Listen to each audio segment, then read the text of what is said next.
What is going on, everybody? Welcome to Off the Top Rope, Off the Mic Sports Network. Thanks, everybody, for tuning into the near hour long live post show from Evolution. I said it before, and I will say it again. This was WWE. It was, if not their best show, it was 1A and 1P with Elimination Chamber from Toronto earlier this year. But this was as well structured of a show as you're going to find. And let's take it a step further. I think that this was the best show from start to finish of this loaded weekend, July 12th, July 13th. If you want to span it to the 11th with the Ring of Honor show, All in Texas was a great show, but it didn't come without faults. Saturday night's main event was littered with issues.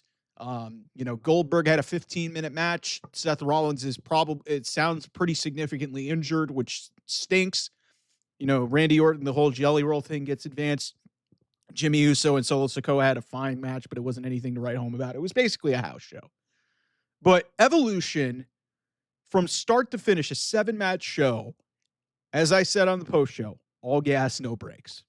This literally, I said this to a couple people. This felt like Triple H WWE before TKO. This felt like, hey, this is yes, there was the advertisements in the ring, but there was limited advertisements. I saw ticket prices were significantly lower in the TKO regime. I don't know if that was a result of poor ticket sales or whatnot. There was limited ad breaks. There wasn't a lot of this nonsense. The match pacing was great. The card construction was really well done. And this thing flew, man. Like for 3.5 hours, the women that went out there and fucking killed it. Like the matches felt big with their hype packages. The only thing that this really failed on was the build to it.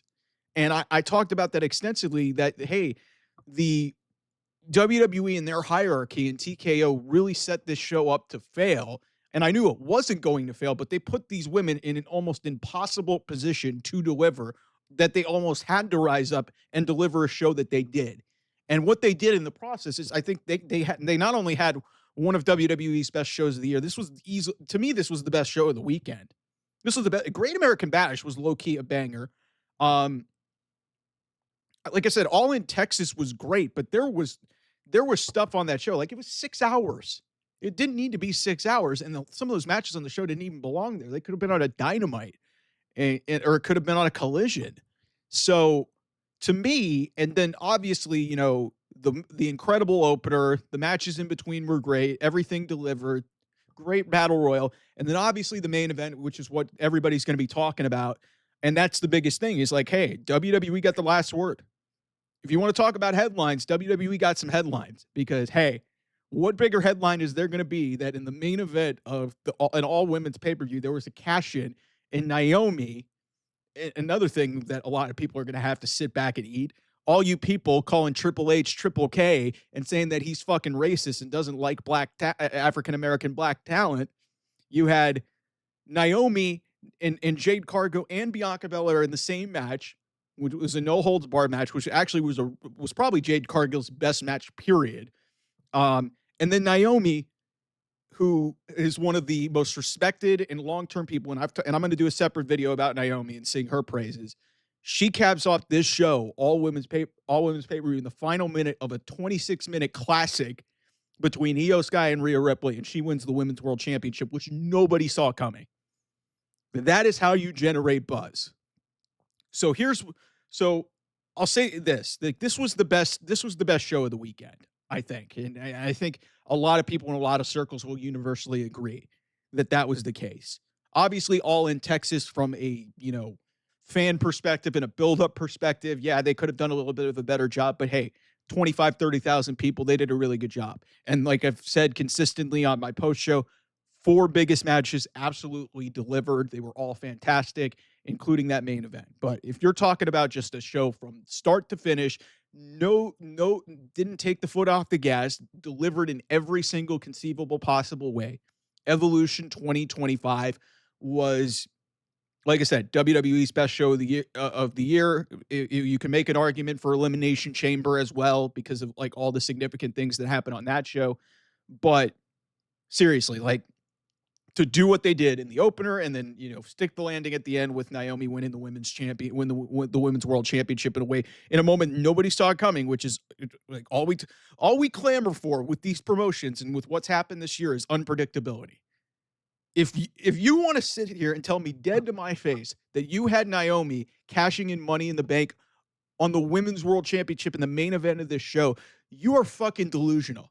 I know there's people clamoring on the internet saying that they thought that this would happen, but everybody and their mother was expecting it to be on Tiffany Stratton or Trish Stratus if she would have won that match.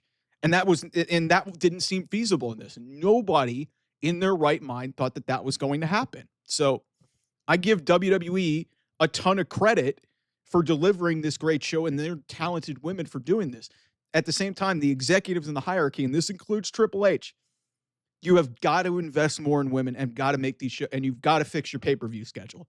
Because clearly the fans were into this thing, the structure of this, and not as much ad breaks, more matches. It wasn't a 5-match show, it was a 7-match show. This is what the fans want. This was right in the sweet spot. It went 3.5 hours, and you got an incredible ending that nobody saw coming. This is the type of stuff that WWE is expected to do on a regular basis. Because, listen, I fully expected the women to kill it, but if you want to take this a step further and talk WWE, on no planet ever should WrestleMania 41 and that show feel so insignificant compared to every other show this year, especially Evolution. Evolution absolutely beats the living shit out of WrestleMania 41. There was only a couple good matches on that show, including the women's match, ironically, that started off night 2. And then obviously the 2 triple threats. And there was a couple of matches in between that were okay, but everything else on that show was mid or kind of terrible. So WWE delivered. This was the best show of this crazy July weekend that was just way over the top.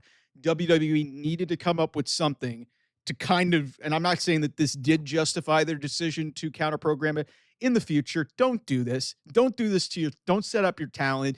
Don't put them in this situation. Have their own weekend, build to it, separate these things out. Stop putting so many events over the course of an entire weekend just to prove a point that you're better than AEW. AEW still put on a better show. And up until this show, AEW was the better talked about promotion this entire weekend. Even if All in Texas had problems, they had a great show. But Evolution was the best show of this weekend. And it to me, like I said, that's a credit to the women for just over delivering and delivering a spectacular event in Atlanta. So we'll see. The landscape's changed, everybody. We'll need to talk about that at some point. We kind of dived into it a little bit on the post show, but I'll talk to you guys a little bit more about that coming with a lot of stuff breaking off later this week. I'll see you guys soon. Bye-bye.